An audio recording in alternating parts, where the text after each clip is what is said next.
गीता अध्याय 15 के श्लोक 16-17 में 3 प्रभु बताए हैं।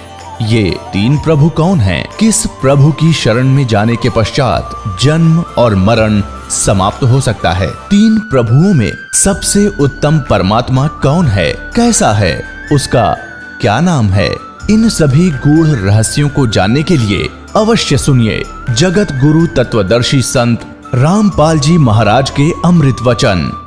दर्शकों, जगत गुरु संत रामपाल जी महाराज के अद्भुत अलौकिक सत्संग प्रवचनों ने हिंदुस्तान में ही नहीं बल्कि विश्व में एक आध्यात्मिक ज्ञान की क्रांति ला दी है। लाखों श्रद्धालुओं ने हमें इन सत्संगों के प्रसारण के लिए बधाई पत्र भेजे हैं। इसके साथ साथ कुछ श्रद्धालुओं ने कुछ शंकाएं भी हमारे को भेजी हैं। हमने उन सब श्रद्धालुओं की शंकाओं के निवारण के लिए संत रामपाल जी महाराज से भेंट की तथा महाराज जी से उन सभी शंकाओं का निवारण जाना, जिसकी जिज्ञासा हमारे दर्शकों में बनी हुई है।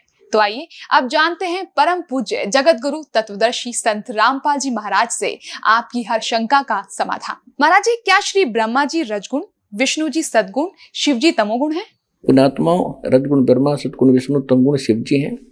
महाराज जी, इसका प्रमाण कहाँ है? पुण्यात्माओं, अब यहाँ ये सिद्ध करते हैं कि रजगुण क्या है, सद्गुण क्या है, तमगुण क्या है। देखिएगा, ये मार्कंडेय पुराण है, अपने सदग्रंथों से हम सिद्ध करेंगे और ये गीता प्रेस गोरखपुर से प्रकाशित है। सचित्र मोटा टाइप, केवल हिंदी वही की वही उसी तरह।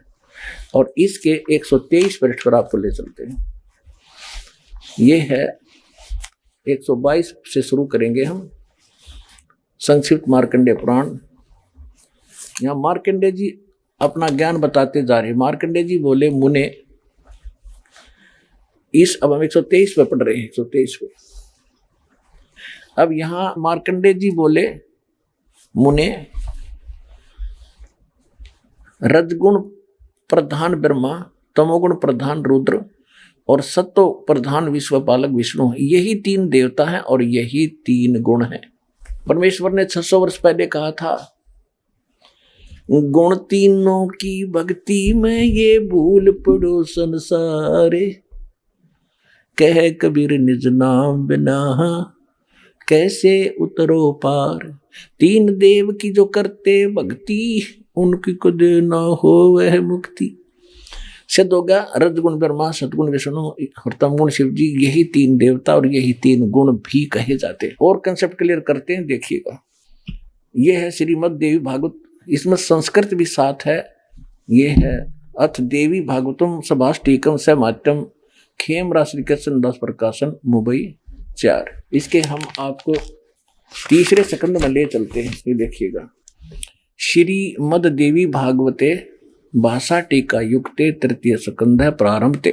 यहाँ देखना, इसके ये पृष्ठ नंबर 11 पे तीसरे स्कंद में और अध्याय नंबर 5 का हम श्लोक नंबर 8वां पढ़ेंगे। 7वां है, समाप्त होता है।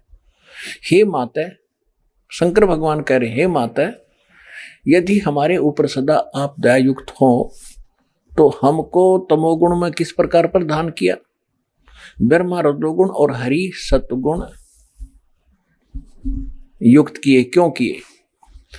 अब संस्कृत भी देखेंगे। ये संस्कृत है। ये 7वां श्लोक समाप्त हुआ, 8वां प्रारंभ हुआ। यदि दया धर्मना न सदाम्बिके कथम अहम विहित, मैं क्यों बना दिया, क्यों उत्पन्न कर दिया तमोगुण। और कमल जय, कमल से उत्पन्न होने वाले ब्रह्मा जी को रजोगुण संभव, रजोगुण क्यों उत्पन्न कर दिया। और सुविहित किमु सतोगुणो हरि, विष्णु को आपने सतोगुण क्यों बना दिया। इति सिद्धम रजगुण ब्रह्मा, सतगुण विष्णु, तमगुण शिव जी। और इस गीता प्रेस गोरखपुर से प्रकाशित श्री देवी भागवत के तीसरे स्कंद से और क्लियर कर देते हैं। सुचित्र मोटा टाइप, केवल हिंदी और गीता, इसके संपादक हनुमान प्रसाद पोदार, चिमनलाल गोस्वामी, और ये यहां से प्रकाशित है। इसके तीसरे स्कंद पर आपको थोड़ा सा पढ़ाते हैं। 123 पृष्ठ पे तीसरा स्कंद विष्णु जी कह रहे हैं तुम शुद्ध स्वरूपा हो, ये सारा संसार तुम इसे उद्भासित हो रहा है अपनी माता दुर्गा के बारे में। मैं ब्रह्मा और शंकर हम सभी तुम्हारी कृपा से विद्यमान हैं। विष्णु जी कह रहे हमारा आविर्भाव माने जन्म, तिरोभाव माने मृत्यु हुआ करता है। केवल तुम ही नित्य हो, जगत जननी हो, प्रकृति और सनातनी देवी हो। शंकर भगवान बोले देवी यदि महाभाग विष्णु तुमसे उत्पन्न हुए हैं, प्रकट हुए हैं, तो उनके बाद उत्पन्न होने वाले ब्रह्मा भी तुम्हारे पालक हुए। फिर मैं तमोगुण लीला करने वाला तमोगुणी लीला करने वाला शंकर क्या तुम्हारी संतान नहीं हुआ? अर्थात मुझे भी उत्पन्न करने वाली तुम ही हो शिवे। संपूर्ण संसार की सृष्टि करने में तुम बड़ी चतुर हो। इस संसार की सृष्टि, स्थिति और संहार में तुम्हारे गुण सदा समर्थ हैं। उन्हीं तीनों गुणों से उत्पन्न हम ब्रह्मा, विष्णु एवं शंकर, रजगुण ब्रह्मा, सद्गुण विष्णु, तमगुण शिव जी नियमानुसार कार्य में तत्पर रहते हैं। देवी भागवत के इस चंद पंक्तियों ने 4 कंसेप्ट क्लियर कर दिए। ब्रह्मा विष्णु महेश नासवान है, प्रकृति दुर्गा को कहते हैं, और ये तीनों इसके पुत्र हैं। रजगुण ब्रह्मा, सद्गुण विष्णु, तमगुण शिव जी हैं। और ये भी स्पष्ट कर दिया कि हम केवल जो हमें आदेश होता है नियमित ही काम कर सकते हैं, हम किसी का संस्कार घटा बढ़ा नहीं सकते। और ये सिद्ध हो गया रजगुण ब्रह्मा है, सद्गुण विष्णु, तमगुण शिव जी। महाराज जी, गीता अध्याय नंबर 7 के श्लोक 12 से 15 में तीनों गुणों के उपासकों को राक्षस स्वभाव को धारण किए हुए मनुष्य में नीच कहा गया है। इसका क्या अभिप्राय है? पुण्यात्माओं, 7वें अध्याय के 4 मंत्र पढ़ेंगे 12 से 15। अब देखिए, ये तो सिद्ध हो गया रजगुण ब्रह्मा, सद्गुण विष्णु, तमगुण शिव जी, नथिंग एल्स। ये देखिएगा श्रीमद् भगवद गीता अध्याय नंबर 7 का और श्लोक नंबर 12। और भी जो सतोगुण से उत्पन्न होने वाले भाव हैं और जो रजोगुण तथा तमोगुण से होने वाले भाव हैं, उन सब को मुझ से होने वाले हैं ऐसा जान, परंतु वास्तव में उनमें मैं और वे मुझ में नहीं है। अब यहां इसने क्या कहा है कि रजगुण ब्रह्मा से, सतगुण विष्णु से, तमगुण शिव जी से जो कुछ भी हो रहा है, रजगुण ब्रह्मा से उत्पत्ति, क्योंकि रजगुण के ब्रह्मा जी के अंदर एक ऐसा गुण भर दिया इसने, जीव के बस की बात नहीं, उसके प्रभाव से उत्पत्ति, संतानोत्पत्ति करेगा ही करेगा। और विष्णु जी में सतोगुण ऐसा भर दिया, सब एक दूसरे मोह ममता जकड़े रहेंगे, यहाँ फंसे रहे। और तमोगुण का अपने बेरा शंकर जी के काम करे, ये सब न मार के अपने पिता के पास भेज देता है। ये कहता है इन तीनों गुणों से जो कुछ हो रहा है, रजगुण ब्रह्मा, सतगुण विष्णु, तमगुण शिव जी से, इसका मुख्य कारण मैं हूं। क्योंकि इसको 1 लाख मानव शरीरधारी प्राणियों का निताहार करना पड़ता है, सूक्ष्म शरीर को भून कर खाता है, इसलिए कहता है मैं इनमें नहीं और ये मुझ में नहीं, और ये जो कुछ भी हो रहा है इसका मुख्य कारण, निमित्त कारण मैं ही हूं, मुझसे ही हो रहे। अब आगे देखना,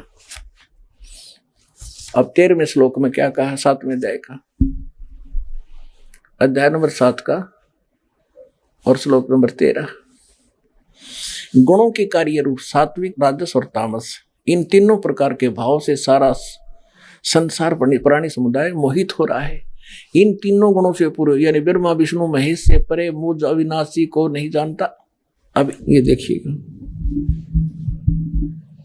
ये गीता प्रेस गोरखपुर से प्रकाशित है, संपादक हैं इसके, ये देखिएगा, संपादक है हनुमान प्रसाद पोदार, और ये कहां से, ये यहां से प्रकाशित है। ये है रुद्र संहिता और संक्षिप्त शिव पुराण, पृष्ठ नंबर 110 पे, गीता प्रेस गोरखपुर से प्रकाशित, सचित्र मोटा टाइप। इस प्रकार ब्रह्मा, विष्णु और रुद्र, इन 3 देवताओं में गुण हैं, यानी रजगुण ब्रह्मा, सतगुण विष्णु, तमगुण शंकर, इन 3 देवताओं में गुण है, परंतु शिव गुणातीत माने गए हैं। वो इन तीनों से अलग हैं। 26वें पढ़ते हैं, अपने मतलब की बात पढ़ेंगे। यहां आगे अब नीचे, पुत्रो, ब्रह्मा और विष्णु को ये काल बोल रहा है, पुत्रो तुम दोनों ने तपस्या करके प्रसन्न हुए मुझ परमेश्वर से सृष्टि और सतिथि नामक दो कृत यानी जो दो विभाग, ये दो जॉब प्राप्त किए हैं और ये दोनों तुम्हें बहुत प्रिय है। इसी प्रकार मेरी विभूति स्वरूप रुद्र और महेश्वर ने, मैं नहीं है, ने दो अत्यंत उत्तम कृत्य संहार और तिरोभाव प्राप्त किए। अब देखो ये ब्रह्मा विष्णु तो ये हो गए दोनों पुत्र, रुद्र और महेश्वर ये इन दोनों से न्यारे यानी चार हो गए, और बोलने वाला वो इनका पिता इनसे अलग है। इन तीनों गुणों रजगुण ब्रह्मा सदगुण विष्णु तमगुण शिव जी से परे दास ने आपको दिखा दिया श्री शिव पुराण के अंदर कि इनका बाप है यू। ये खुद कहता है ब्रह्मा विष्णु पुत्रो तुमने दो विभाग मेरे से प्राप्त किए हैं, इसी प्रकार रुद्र और महेश्वर ने प्राप्त किए, महेश्वर ने, तो ये पांचवा है इनका बाप, ये बोल रहा है यहाँ पर। अब ये कहता है कि ये तीनों गुणों ब्रह्मा विष्णु महेश तक सीमित हैं, ये मुझे भी ना जानते, मेरी भक्ति भी ना करते। आगे देखो 7वें अध्याय का श्रीमद् भगवद गीता का 14वां श्लोक में क्या कहा है, क्योंकि ये अलौकिक अर्थात अति अद्भुत गुण भी मेरी माया रजगुण ब्रह्मा सदगुण विष्णु तमगुण शिव जी द्वारा फैलाया गया जाल बड़ा खतरनाक है, ये दुस्तर है। और जो पुरुष मुझको भजते हैं यानी ब्रह्म साधना करते हैं वो इनसे ऊपर उठ जाते हैं, माया को उल्लंघन कर जाते हैं, यानी ब्रह्मा विष्णु महेश की साधना करने वाले ब्रह्मा लोक विष्णु लोक शिवलोक में जाएंगे, उनका कम समय होता है, और जो ब्रह्म की साधना करता ब्रह्म लोक में जाता उसका समय ज्यादा होता है, वहां सुख भी ज्यादा उस ब्रह्म लोक में, लेकिन वहां पुंजेब कटती है अपनी ही, और पूंजी समाप्त होते ही पुण्य खत्म होते ही फिर वापस 83 लाख योनियों में आना ही पड़ता है। तो ये तो इनका प्रोसेस है, ये कभी समाप्त नहीं हो सकता। और फिर इसलिए ये कह रहा है कि उस परमेश्वर की शरण में जा, जहां जाने के बाद फिर लौटकर संसार में कभी नहीं आते। तत्वदर्शी संत बताओगे, मैं नहीं जानता उस मेथड को, वो तरीका वो बताओगे, वो ज्ञान वो बताओगे। तो ये रामपाल दास है तत्वदर्शी संत, सारा दाना दाना गिनवा दिया।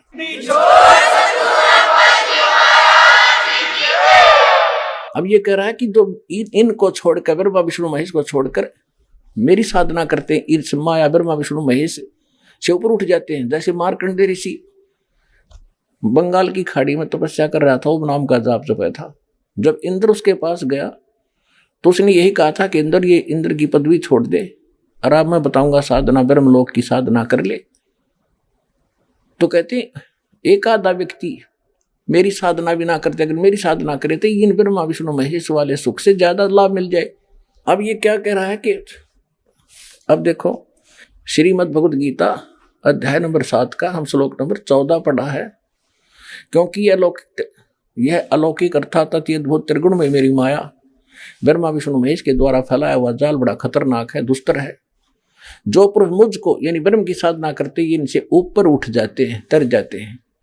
15वें श्लोक में कहा कि माया के द्वारा जिनका ज्ञान हरा जा चुका है, वही जो ब्रह्मा विष्णु महेश से ऊपर किसी की जिसकी बुद्धि उठती नहीं, वहीं तक सीमित है जिनका ज्ञान वो असुर स्वभाव राक्षस स्वभाव को धारण किए हुए मनुष्यों में नीच और दूषित करने वाले मूढ़ लोग मूर्ख मुझको नहीं भजते।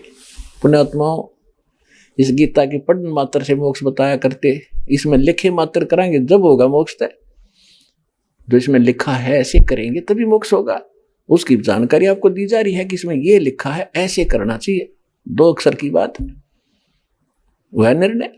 अब हम क्या बताया है कि ब्रह्मा विष्णु महेश की पूजा करने साधना करने वालों को राक्षस स्वभाव को धारण किया, मनुष्यों में नीच बुरे कर्म करने वाला दूषित कर्म करने वाला मूर्ख क्यों कहा, ये थोड़ा संक्षेप में बताएंगे। जैसे हिरण्यकशिपु ने ब्रह्मा जी की उपासना की थी, विष्णु जी का दुश्मन मानना था अपने आप में, और ब्राह्मण भगत था, ब्राह्मण था, लेकिन कर्म से राक्षस कर्म से ब्राह्मण होता है। कहते हैं हिरण्याकुश छाती तड़वाई और ब्राह्मण बना और कर्म कसाई। ब्रह्मा जी की भक्ति करी, वरदान पा लिया, सुबह मरू ना शाम मरू, फलान मरू ना दकड़ मरू। अपने पुत्र प्रहलाद का दुश्मन हो गया, वो भगवान की भक्ति करता था, अंत में राक्षस कहलाया। और कुत्ते वाली मौत मारा गया, पाड़ के फेंक दिया उसको पेट से। तो हुआ रजगुण का उपासक राक्षस कहलाया और कुत्ते वाली मौत मरा। फिर तमोगुण के उपासक थे श्री, जैसे तमोगुण शंकर भगवान के उपासक थे एक रावण, श्रीलंका के राजा। और रावण जैसी भक्ति थे शिव के उपासक 7 जन्म नहीं कर सकते, चने यहां से काट के समर्पित कर दिया अपने देव के चरणों में। वर्क डन ये भगवान दे सकते हैं, उसका शरीर फिर दे दिया न्यू का न्यू, क्योंकि उसके सांस शेष थे, आयु शेष थी। ये आयु नहीं बढ़ा सकते, आयु केवल कबीर परमात्मा बढ़ा सकते हैं, परम अक्षर ब्रह्म बढ़ा सकते हैं। इससे खुश होकर फिर शंकर भगवान ने उसको रिद्धि सिद्धि दे दी, फूल गया, राक्षस कहलाया और कुत्ते वाली मौत मारा गया। ये सर्वविदित है। कैसी बुद्धि भ्रष्ट हुई इसकी, पराई स्त्री को उठा लिया, शर्म नहीं आया सूरवीर होकर पराई स्त्री को उठावे। और फिर कैसे उसकी दुर्गति को प्राप्त हुआ। तो राक्षस था, 100 जोटियां का मांस खा जाया करता, 100 दारू के मटके, शराब के मटके पिया करता, खाकता फिर वो। तो कहते हैं तीनों गुणों की जो पूजा करते हैं उनकी बुद्धि ठिकाना आ ही नहीं सकती, वो राक्षस स्वभाव को धारण किए मनुष्यों में नीच दूषित कर्म करने वाले मूर्ख। भस्मागिरी नाम के एक तपस्वी थे, भगवान शंकर के उपासक। ये गिरी, पुरी, नागा, नाथ, कनपाड़े, ये सारे जो है शंकर जी के उपासक होते हैं। एक भस्मागिरी नाम का तपस्वी और भगवान शंकर के महल के सामने कैलाश पर्वत पे ऊपर न पैर नीचे न सिर करके भक्ति करने लग गया। 12 वर्ष तक खड़ा रहा। एक दिन पार्वती जी ने कहा कि आप तो भगवान हो, देवताओं के देव हो, महादेव हो, सक्षम हो, समर्थ हो, आपका बच्चा क्या मांगता है पुजारी, दे दो इसको, उठाओ यहां से। भगवान शंकर ने कहा कि बोल भाई क्या मांगता है। भस्मागिरी ने कहा कि भगवान ऐसे नहीं मांगूंगा, पहले वचनबद्ध हो जाओ। भगवान शंकर ने कहा ठीक है, मैं वचनबद्ध हो गया, खड़ा हो गया। फिर आप अपना भस्म कड़ा दे दो, जो हाथ में पैर रखा था उसमें शक्ति थी कि किसी के सिर पे ऊपर न्यू कर दे भस्म, वो खत्म हो जाता था, जल जाता था, राख बन जाती थी। और भस्मागिरी के मन में के दोष था भगवान शंकर का उपासक के भस्म कड़ा प्राप्त करके, और पार्वती पे आसक्त था वो। पार्वती ने पत्नी बनाऊंगा और इस शंकर न मारूंगा। और इसको अमंतर्यामी कहा करते शंकर भगवान ने। खाक अंतर्यामी था, इसको बद्दी के को बदले का बैठा सामने, उसे आप अपना दुश्मन पाड़ दिया, निकाल कर भस्म कड़ा दे दिया, ले भाई ले जा, अगले शंकर हो ले होशियार। इसलिए मैंने यह साधना करी थी, तुझे मारूंगा और इसको अपनी पत्नी बनाऊंगा। हा हा हा हो गया राक्षस। आग आग भगवान और पीछे पीछे पुजारी, जांख काट उठा। जिसको हम अविनाशी कहा करते थे, शंकर भगवान अविनाशी, अविनाशी होता तो खड़ा रहता, काजा करे मार के करेगा। कबीर भगवान थे अविनाशी, दरिया में गिर दिया गंगा के अंदर और तोब के गोले चला दिए, छींट तक नहीं लगी परमात्मा के।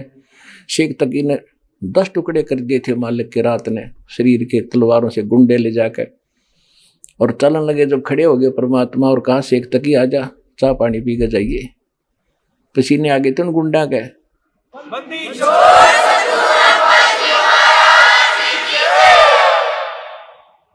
तो शंकर भगवान आगे आगे और उसका पुजारी पीछे पीछे, जा खखाट उठा, टैर बाजता जा शंकर भगवान का। अब भगवान ने दया करी, बीच में आकर खड़े हुए खुद परमेश्वर, पार्वती रूप बना के, और कहने लगे भाई डट जा, कहाँ जा रहे हो, आ जाओ, मैं भी तो आपके लिए तड़प रही हूँ। खड़ा हो गया जो मूर्ख, और कहा कि शंकर भगवान तो 100 किलोमीटर पूरा डटेगा नहीं, तू चिंता ना करे। वो खड़े हो गए तो पार्वती कहने लगी कि मुझे डांस करके दिखा। पार्वती रूप में परमात्मा थे। तो उसने कहा देखो मैं तो तपस्वी आदमी, मैंने डांस करना नहीं आता। पार्वती रूप में भगवान बोले ला मैं सिखाती हूँ, इस पैर को आगे कर, इसको पीछे कर, डंडा, फिर इसने ऊपर कर, इसने नीचे करे। जब वो सरपा आ गया और कर ऊपर, जिस हाथ में कड़ा ले रहा था ना वो सरपा आ गया उस पोड़ी बूझ के। जब कह दिया भस्म, और भस्मा गिरी, वहां खत्म हुआ। उसके बाद वो भस्मा असुर कहलाया, भस्मासुर राक्षस। जब वो कड़ा लेकर शंकर भगवान के आगे प्रकट हुए, परमात्मा विष्णु रूप धारण करके, शंकर जी बोले विष्णु जी पागले, बात बिगड़ गई। परमात्मा बोले क्या हो गया भाई, कैसे ऐसे उसने जुल्म कर दिया, मेरे साथ धोखा कर दिया। कोई बात नहीं, उसको मैंने मार दिया है। नहीं नहीं, ऐसे कैसे मार दिया, वो तो मरने वाला था, उसके पास तो कड़ा है, कि ये कड़ा ले तेरा। कैसे लाए, तब रुके जब कड़ा देख लिया कि कैसे लाए, कि नो ना पूछा कैसे लाए, तू चल वापस, आप चलो। जब उस भस्मागिरी की राख देख ली ना, जब शंकर भगवान के दिल की वो पल्स ठीक हुए और धड़कन ठीक हुई, तो पुण्यात्माओं हम कहाँ डरे डुआ रखे थे मूर्खा न मारे। और परमात्मा कहा करते, तीन देव की तो करते भक्ति, उनकी कदे ना हो भक्ति। अब विष्णु भगवान की और कथा सुना दूं। एक बार कुंभ का पर्व हुआ हर की पैड़ी हरिद्वार में, और जहां ये कुंभ का पर्व होता है, इनकी दंत कथा, लोक वेद, मनमाना आचरण है वैसे तो ये सारे के सारे अपने अपने ग्रुप में इकट्ठे हो जाते हैं। पुरी अलग, गिरी अलग, नागा नारे, वैष्णो अलग से, नाथ नारे, कनपाड़े अलग से। तो ऐसे ही उस दिन नागा अपने ग्रुप में, विष्णु अपने, वैष्णो अपने, विष्णु के उपासक वैष्णो कहलाते। और सभी जिस दिन ऊपर भी लगनी थी, स्नान करना था, सबसे पहले नागा पहुंच गए हर की पैड़ियों पे। 10-15 हजार थे वह। पीछे से वैष्णो साधु का ग्रुप आ गया, विष्णु जी के उपासक सतोगुण के। उन्होंने नागाओं से कहा कि नागाओं, जो शिव के उपासक थे तमोगुण के, कि तुम पहले स्नान नहीं करोगे, हम सर्वश्रेष्ठ हैं, विष्णु जी के उपासक हैं, हम प्रथम स्नान करेंगे। नागा कहने लगे नहीं, हम सर्वश्रेष्ठ हैं, हम त्यागी और बैरागी, हम वस्त्र भी नहीं रखते तन पे, हम प्रथम स्नान करेंगे। तो वैष्णो साधुओं ने अब शब्द बोल दिए उनको कि तुम काहे के श्रेष्ठ हो, पशु की तरह नंगे फिरते हो, टट्टी के हाथ भी नहीं धोते, शर्ट फेड़ो, राख लपेटे रहते हो शरीर के ऊपर, आज तुम स्नान करने वाले होगे, प्रथम हम स्नान करेंगे। इसी बात पर उनका झगड़ा हो गया, कत्लेआम कर डाला उन्हें।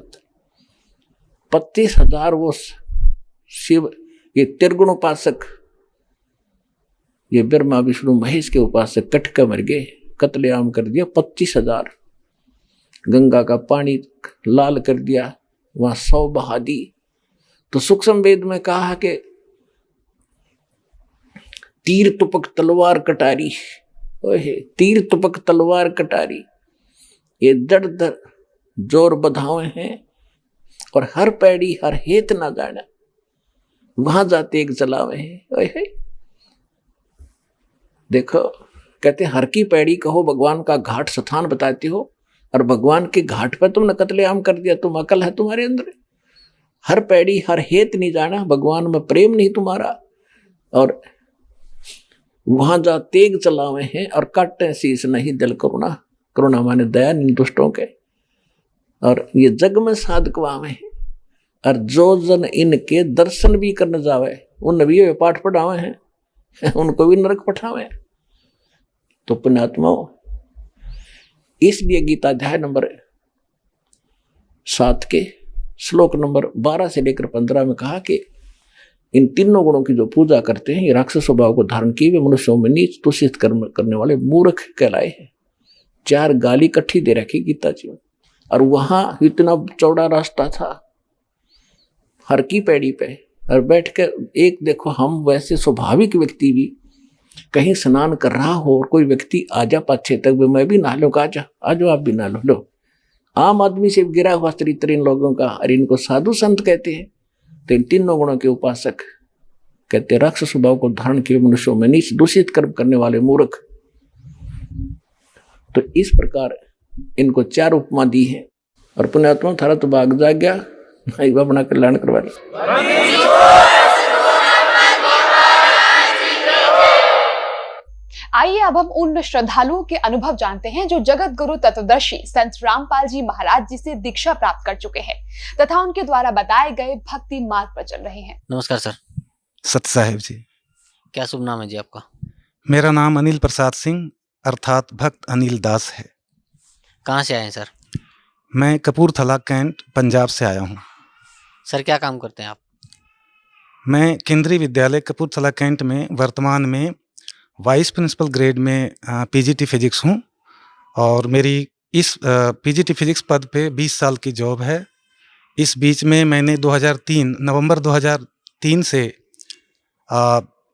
मई 2005 तक जवाहर नवोदय विद्यालय ढलाई त्रिपुरा राज्य में डेपुटेशन पे प्रिंसिपल भी रहा और वर्तमान में मैं पुनः केंद्रीय विद्यालय में वाइस प्रिंसिपल ग्रेड में पीजीटी फिजिक्स पद पे कार्यरत हूँ। सर संत रामपाल जी महाराज की शरण में आने से पहले आप कौन सी भक्ति करते थे?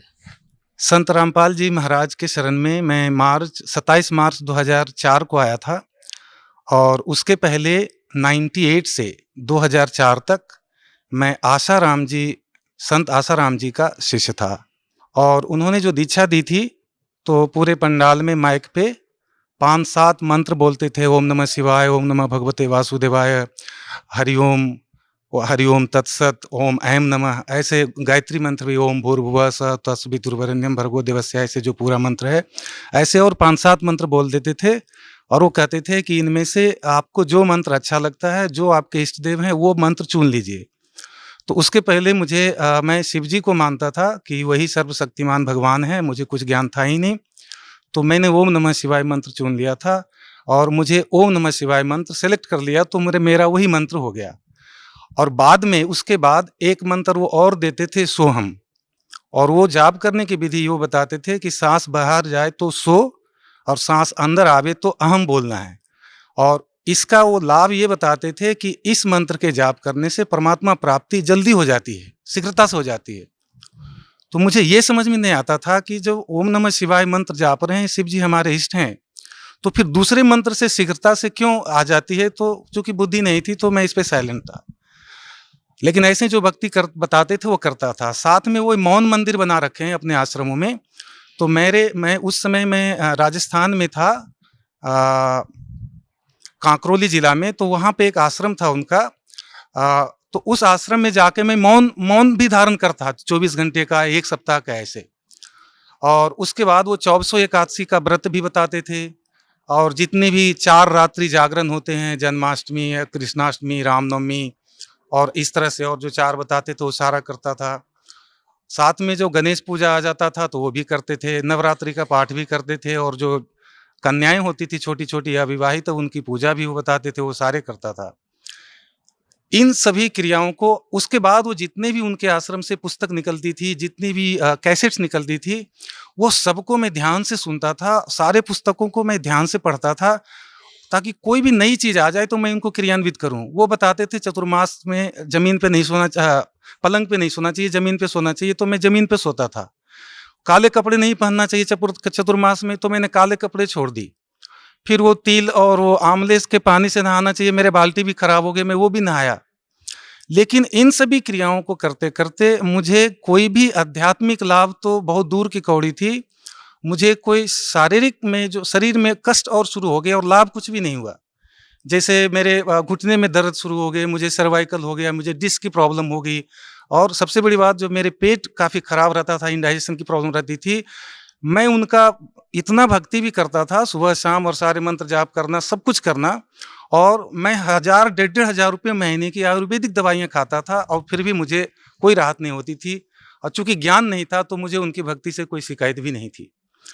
और इसके अलावा उन्होंने कहा एक बार कि जोग वशिष्ठ महारामायण पढ़ना चाहिए, तो मैंने वो पुस्तक ला करके पूरी पढ़ ली। अटबट क्या लिखा था मुझे उसकी कुछ समझ में तो आता नहीं था, लेकिन चूंकि गुरु ने कहा था मैं पढ़ता ही रहता था।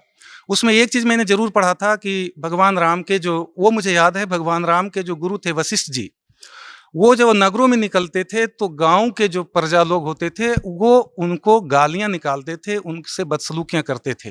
तो मुझे इतना लगता है कि जो सच्चे संत होते हैं, जो भी होते हैं, तो समाज को लोग उनसे घृणा करते ही हैं। उनसे जुड़े हुए मेरे में एक ये तड़प जाग गई उनसे जुड़ने के बाद, कि जैसे वो कहते थे कि संत अगर डांट दें, कुछ गुस्सा करें तो भी उनसे वो समझना चाहिए हमारा सौभाग्य है।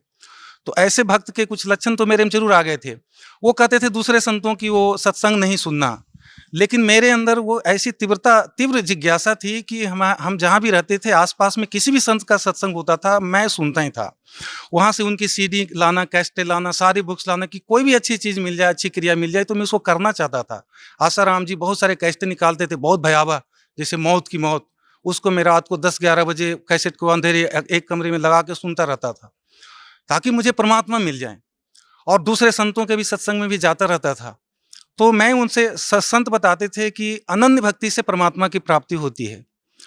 तो फिर मैं सोचता था कि हमें मंत्र शिव जी का दिया गया है, ओम नमः शिवाय, शिव जी हमारे इष्ट हैं, लेकिन हमें रामनवमी भी मनाने को कहा जाता है, हमें विजयादशमी भी मनाने को कहा जाता है, हमें दुर्गा की पूजा भी करने को कहा जाता है, हमें हनुमान जयंती भी मनवाया जाता है, माने सारी देवी देवताओं की, और श्राद्ध भी निकलवाया जाता है।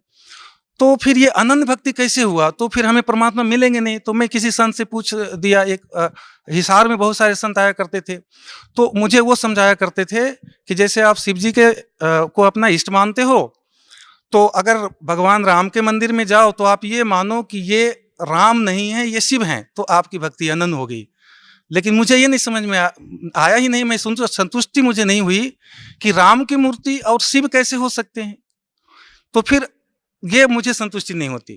फिर ये सत्संग में जो सभी संतों के पास मैं जाता था तो वो बताते थे कि ब्रह्मा विष्णु महेश त्रिदेव हैं, और परमात्मा के भी जिक्र करते थे कि परमात्मा हमारे रक्षक हैं, सब सृष्टि रचनहार हैं, परमात्मा कोई और हैं। तो मैं उनसे सवाल करता था कि जब ब्रह्मा विष्णु महेश अगर देव की संज्ञा में आते हैं तो परमात्मा कौन है?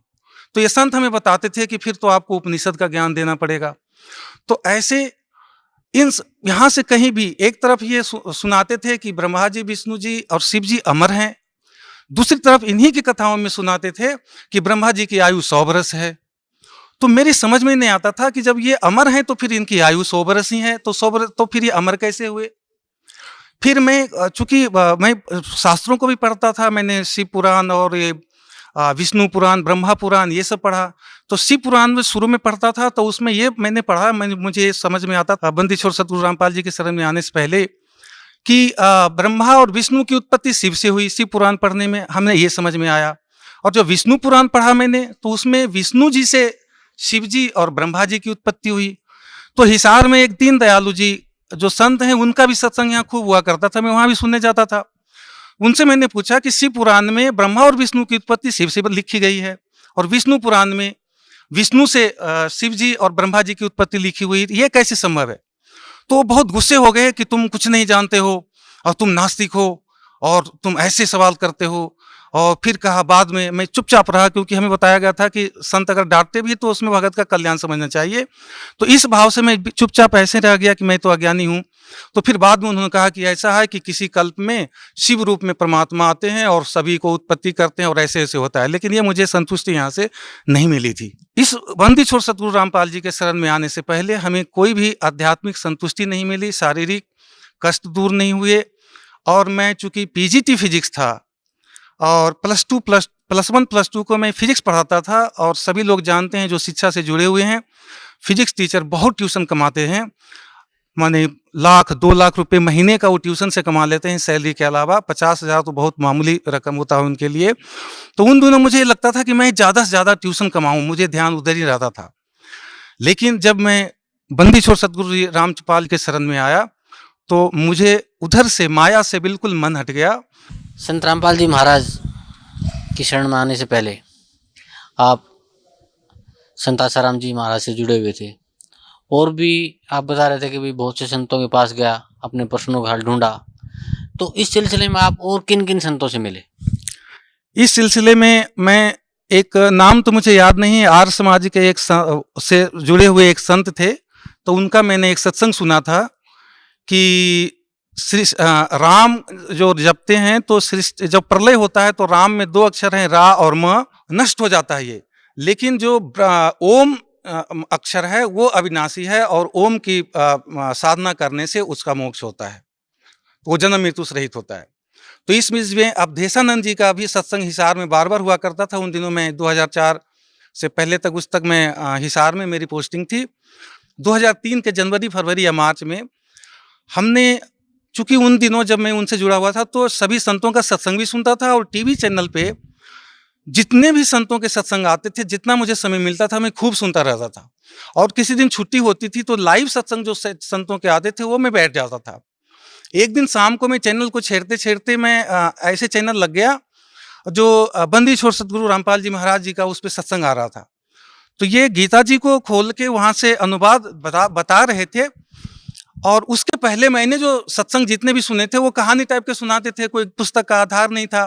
तो पहले तो मेरी ये प्रतिक्रिया रही कि ये कैसे संत हैं, ये तो पुस्तक देख के सुना रहे हैं। क्योंकि मैं टीचर था, मैं बिना पुस्तक पढ़े देखे ही फिजिक्स को क्लास में पढ़ाता हूँ, +1 +2 का पढ़ाता था। तो फिर भी चूंकि मुझे सत्संग सुनने की आदत थी तो मैं ध्यान से सुनने लगा। तो बंदी छोड़ सतगुरु रामपाल जी उस समय एक श्लोक, गीता जी के एक श्लोक सुना रहे थे, पढ़ के बता रहे थे गीता जी को, गोरखपुर से जो प्रकाशित है।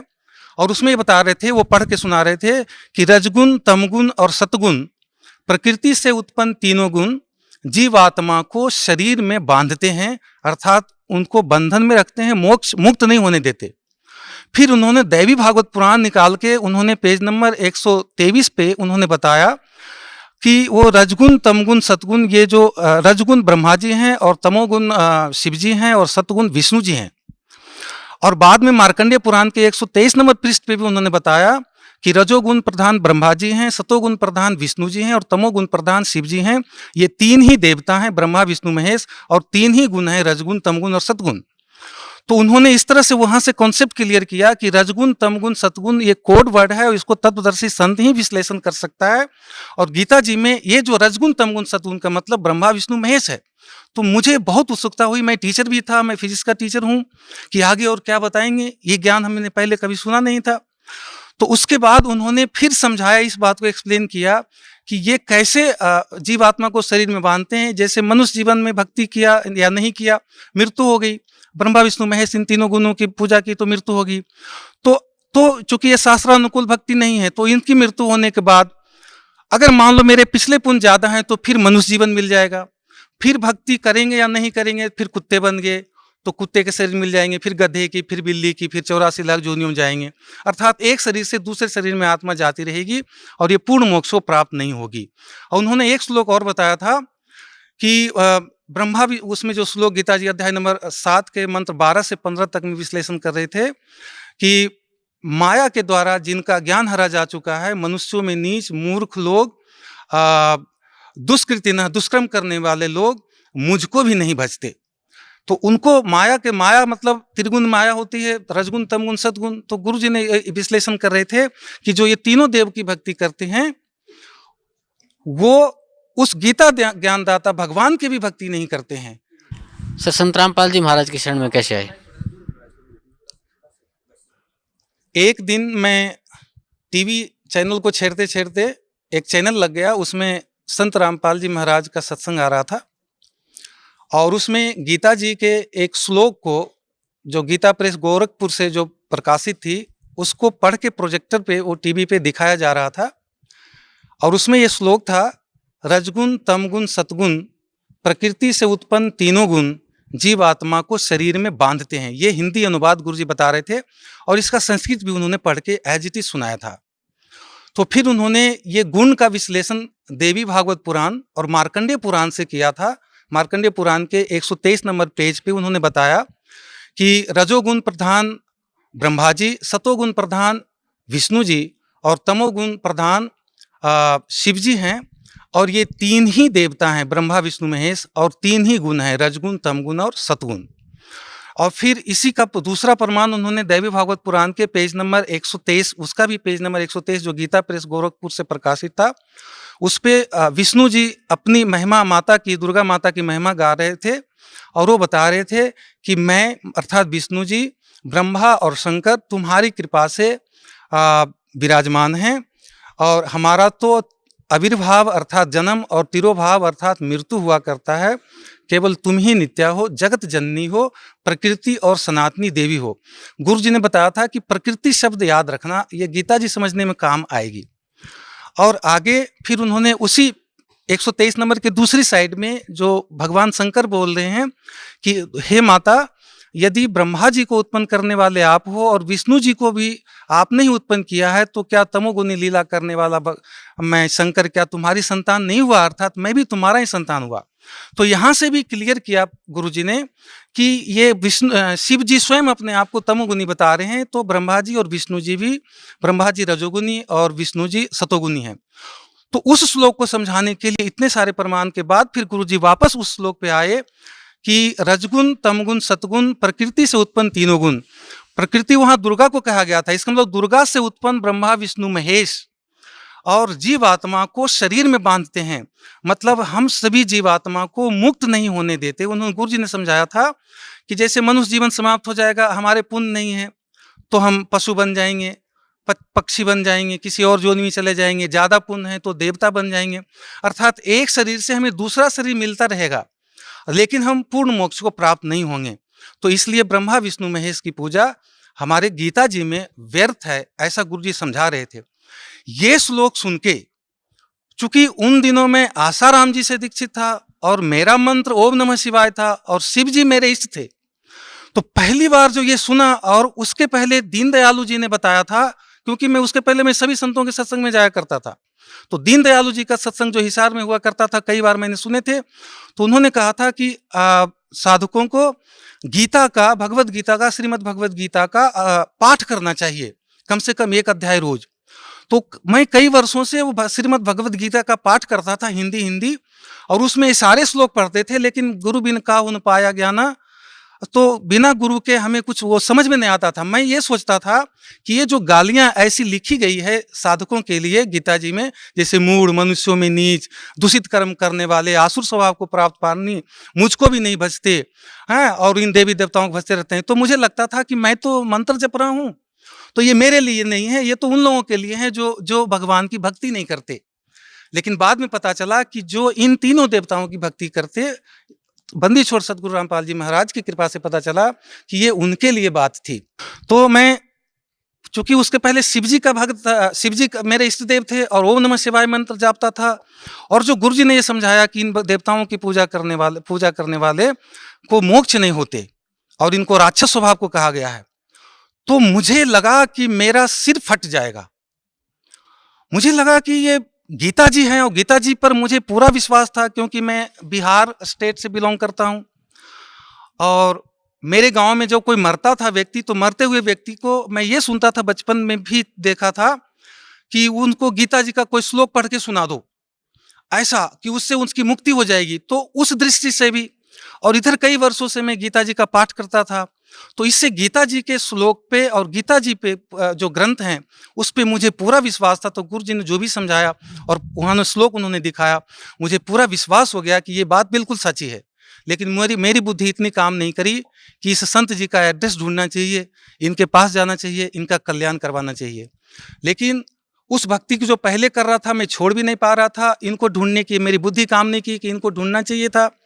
इस बीच में मेरी जो आर्य समाज के एक संत थे, वो वहाँ हिसार में सत्संग कर रहे थे, तो मैं उनके सत्संग में भी चला गया। वो योगा ज़्यादा सिखाते थे, आसन प्राणायाम आदि, कि शरीर स्वस्थ रहेगा, और थोड़ा बहुत प्रवचन करते थे, ध्यान करवाते थे, ऐसे अटबट बोल करके। और एक बात जो उन्होंने कही थी, जो मेरे दिमाग को फिर वहाँ से झंकृत कर दिया था, कि जब प्रलय होता है तो जो राम जपते हैं, तो राम में 2 अक्षर है, रा और म, वो विलीन हो जाता है, नष्ट हो जाता है, उसके साधक भी विनाश को प्राप्त हो जाते हैं। लेकिन ओम 1 अक्षर है और इसका खंड नहीं होता, और ये प्रलय काल में भी जो इसकी भक्ति करते हैं उसका नाश नहीं होता। तो मेरे दिमाग में और हो गया कि अब ये ओम को बता रहे हैं, राम गलत बता रहे हैं, और वो संत जी तो जो थे बंदी छोड़ रामपाल जी महाराज, उनसे मैं जुड़ा नहीं था। वो ब्रह्मा विष्णु महेश जी की सेवा भी व्यर्थ बता रहे हैं, लेकिन वो प्रमाणित है। तो इस बीच में वो और मेरे सिर दर्द हो गए, मैं और घबराहट में हो गया, मैं क्या करूं ना करूं, किससे पूछूं। तो इसी बीच में अवधेशानंद जी का भी वहाँ सत्संग हिसार में बार बार वहाँ प्रोग्राम लिया जाता है, मैं उनका सत्संग में भी गया। वो भागवत पे कथा करते थे, और उन दिनों में गया था तो श्री राम कथा पहली बार कह रहे थे, वो बीच बीच में बता रहे थे। तो मैं उनसे जाके ये सवाल पूछना चाहा कि कोई तो कहता है कि राम राम जपो, और कोई तो कहता है कि भाई राम में 2 अक्षर हैं, वो खंड हो जाएगा सृष्टि में और प्रलय हो जाएगा, तो 1 अक्षर मंत्र जो अविनाशी है उसका जाप करो। तो आप स्वामी जी आप बताइए कि हमें क्या करना चाहिए। तो मैं दंग रह गया। उनका जो अवधेशानंद जी का रिएक्शन, एक संत कहलाते हैं वो समाज में, आज तो मुझे तत्व ज्ञान हो गया, वो संत कहलाने लायक है नहीं, लेकिन उन दिनों तो मैं उन्हें संत मान रहा था, स्वामी जी मान रहा था। वो बहुत जोर से मेरे ऊपर गुस्सा किए और कहे तुम नास्तिक हो, तुम आर्य समाजी हो, तुम इस तरह के सवाल करते हो। तो मैं बिल्कुल स्टन रह गया कि मैंने क्या गलती करी, मैं तो मूर्ख हूं ही, अज्ञानी हूं ही। उन्होंने ये भी कहा था कि तुम अज्ञानी हो, मूर्ख हो, भ्रमित हो।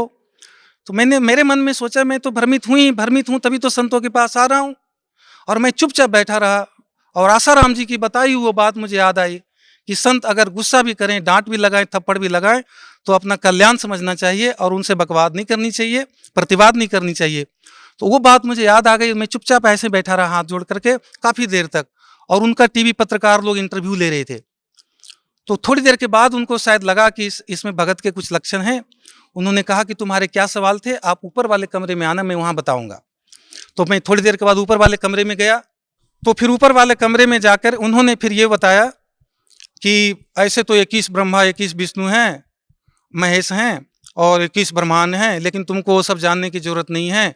तुम जो भी भक्ति कर रहे हो वो तुमको पूर्ण मोक्ष की प्राप्ति हो जाएगी, जैसे सारी नदियाँ समुद्र में मिल जाती है। लेकिन मेरी जिज्ञासा शांत नहीं हुई। मेरे मन में ये बात आई कि सिर्फ वो नदी समुद्र में मिलती है जाकर के जिसमें पूरा पानी हो, सालों भर पानी रहता हो, और जिस नदी में थोड़े पानी हो तो समुद्र जाने से पहले पहले सूख जाती है। वो नदी तो समुद्र में मिलती नहीं है। तो मुझे उनकी बातों से ये हुआ नहीं। और इस बीच में मेरी पोस्टिंग त्रिपुरा हो गई। मैं वहाँ डेपुटेशन पे प्रिंसिपल बन के चला गया।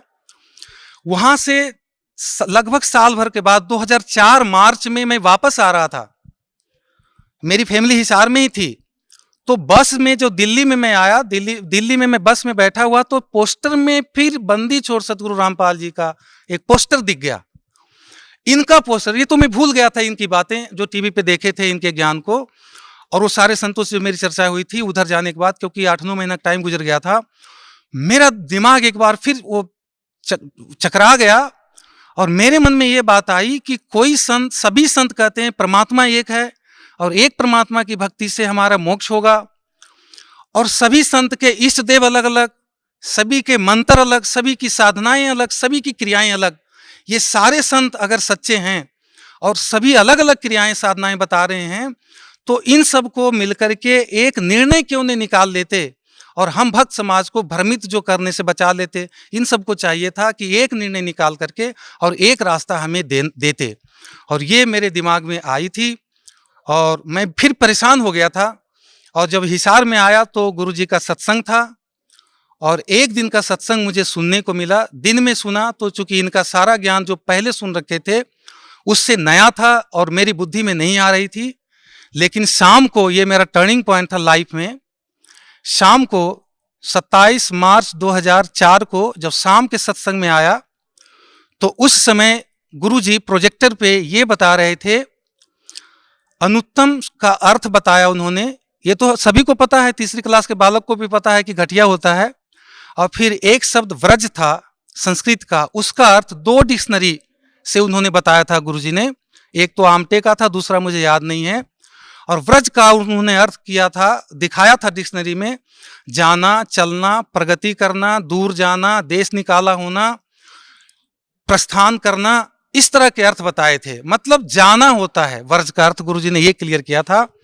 और उसके बाद उन्होंने संत आसाराम जी के अनुवादित गीता के श्रीमद् भगवद गीता के अध्याय नंबर 18 का श्लोक नंबर जो 66 था, उस श्लोक में व्रज शब्द है और वहाँ पे आसाराम जी ने उसका अर्थ आना किया था, गुरुजी ने दिखाया प्रोजेक्टर पे।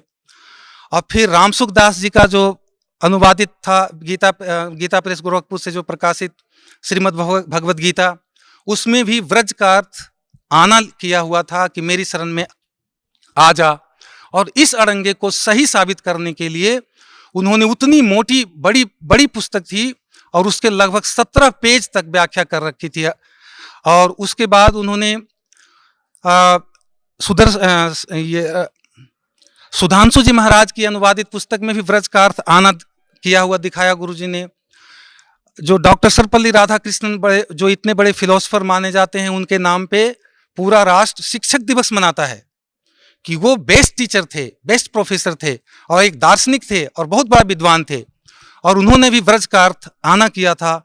ऐसे और कई अनुवादकों द्वारा, संतों द्वारा अनुवादित वो उन्होंने गुरुजी ने दिखाया था। उस श्लोक में व्रज का अर्थ सभी ने आना किया था। इस्कोन वाले एक दिखाए थे जिन्होंने शब्दार्थ में तो व्रज का अर्थ जाना लिख रखा था, और जो संस्कृत श्लोक जो 18 गीता श्लोक नंबर अध्याय नंबर 18 का श्लोक नंबर 66 का जो अर्थ करने लगे तो वहाँ पर मेरी शरण में आजा कर दिया था।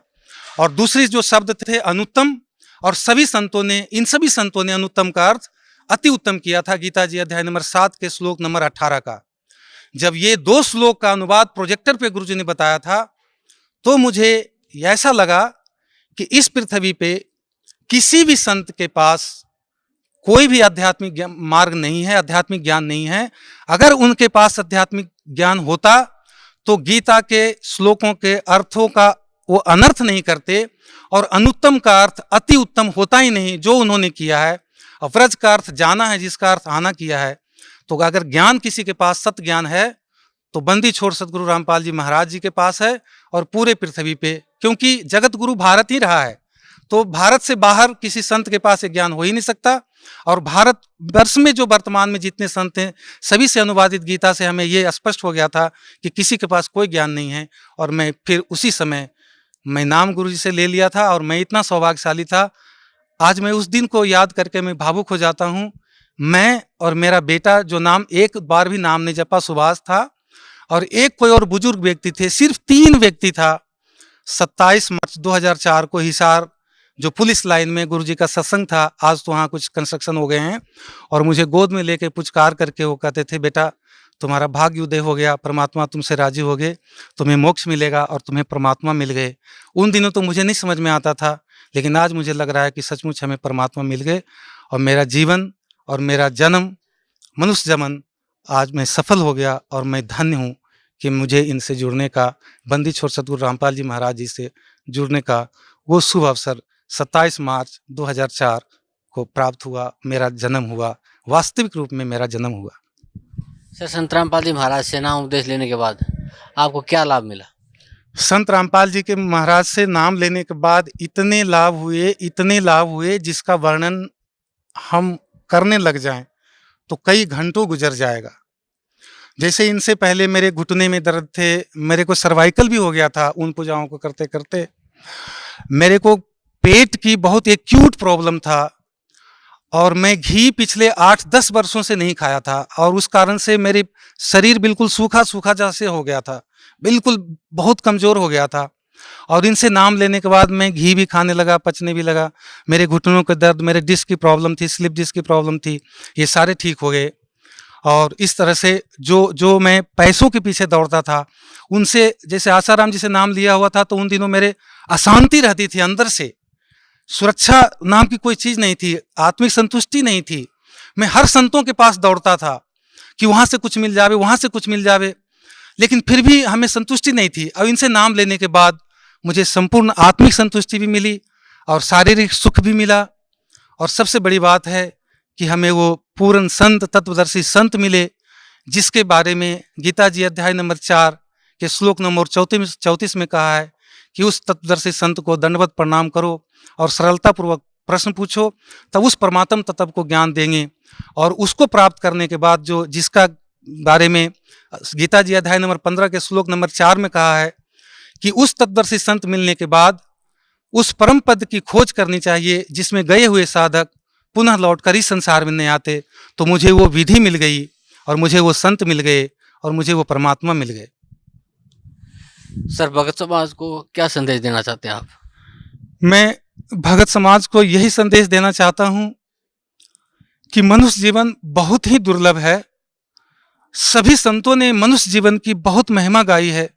सभी ने कहा है कि देवता लोग भी मनुष्य जीवन प्राप्त करने के लिए तरसते हैं। ये तो बंदी छोड़ सतगुरु रामपाल जी के शरण में आने से पहले भी वो अनाड़ी जो संत हैं वो भी ये बात को बताते थे। और हम यहाँ की साधना करके स्वर्ग लोग जाना चाहते थे। ये कितनी बड़ी दुविधा है, हमारी मूर्खता थी, क्योंकि बिना तत्वदर्शी संत के ये अज्ञान हमारा मिट नहीं सकता था। मनुष्य जीवन, देवता भी अगर मनुष्य जीवन लेने के लिए तरसते हैं और मनुष्य जीवन प्राप्त करके अगर हम फिर भी स्वर्गलोक, जो जितने संत, बंदी छोड़ सदगुरु रामपाल जी के अलावे जितने भी संत हैं भारतवर्ष में, वर्तमान में या पहले के सतयुग से लेकर आज तक, उनकी साधना स्वर्ग से अधिक की नहीं है। स्वर्ग में देवता लोग रहते हैं और देवता लोग मनुष्य जीवन प्राप्त करने के लिए तरसते हैं। तो ये बात उनको समझना चाहिए, सारे भक्त समाज को, कि मनुष्य जीवन प्राप्त करके स्वर्ग प्राप्ति नहीं है। स्वर्ग से आगे रित धामा, जो गीता जी अध्याय नंबर 18 के श्लोक नंबर 62 में बताया गया है, उस शाश्वत स्थान को प्राप्त करने के लिए तत्वदर्शी संत की तलाश चाहिए। और वो तत्वदर्शी संत पूरे पृथ्वी पे, बल्कि 21 ब्रह्मांड में बंदी छोड़ सतगुरु रामपाल जी महाराज जी हैं। इनके अलावे पूरे 21 ब्रह्मांड में, इस पृथ्वी पे, इस भारत भूमि पे कोई संत है नहीं। तो मैं सभी भक्त समाज से ये अपील करना चाहूँगा, हाथ जोड़ के मैं विनम्र निवेदन करना चाहूँगा कि आप इस अनमोल मनुष्य जीवन को शास्त्र विरुद्ध साधना करके बर्बाद ना करें। एक एक सांस की बहुत कीमत है, ये मौका बार बार नहीं मिलता। पृथ्वी पे पूर्ण परमात्मा कबीर देव संत रामपाल जी महाराज के रूप में स्वयं प्रकट हैं। ये तत्वदर्शी संत की भी भूमिका कर रहे हैं। इनके पास शास्त्र प्रमाणित ज्ञान है, इनके पास सारे मंत्र हैं, मोक्ष के कंप्लीट कोर्स हैं। इनसे जुड़ने के बाद आपको शारीरिक सुख मिलेंगे, सांसारिक सुख मिलेंगे, अर्थ, धन, मोक्ष और काम, ये सभी कुछ मिलेगा। पूर्ण मोक्ष को प्राप्त होंगे आप, जिसके बारे में कहा गया है गीता जी अध्याय नंबर 15 के श्लोक नंबर 4 में, कि तत्वदर्शी संत मिलने के बाद उस परम पद परमेश्वर की प्राप्ति ढूंढना चाहिए, उस परम पद को ढूंढना चाहिए जिसमें गए हुए साधक लौटकर पुनः इस संसार में नहीं आते।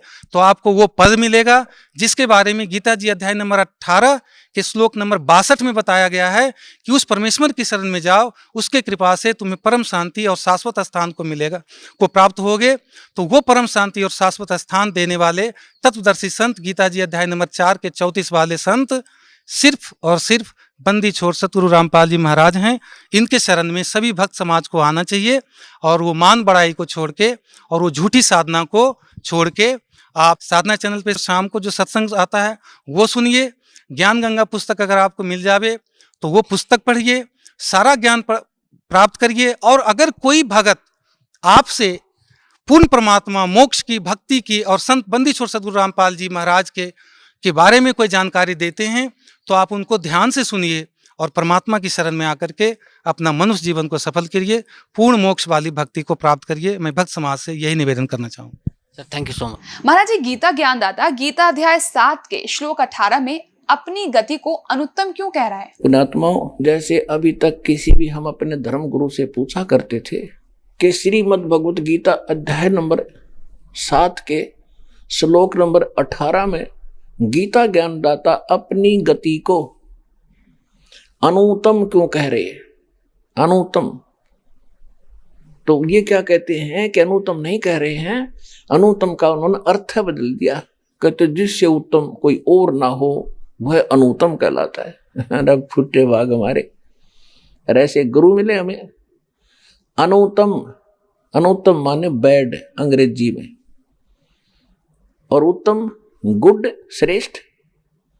कहीं पर बैड लिखा हो किसी सेंटेंस में और उसका अर्थ कोई गुड लिख दे तो कितनी बुद्धि होगी उस इंसान की।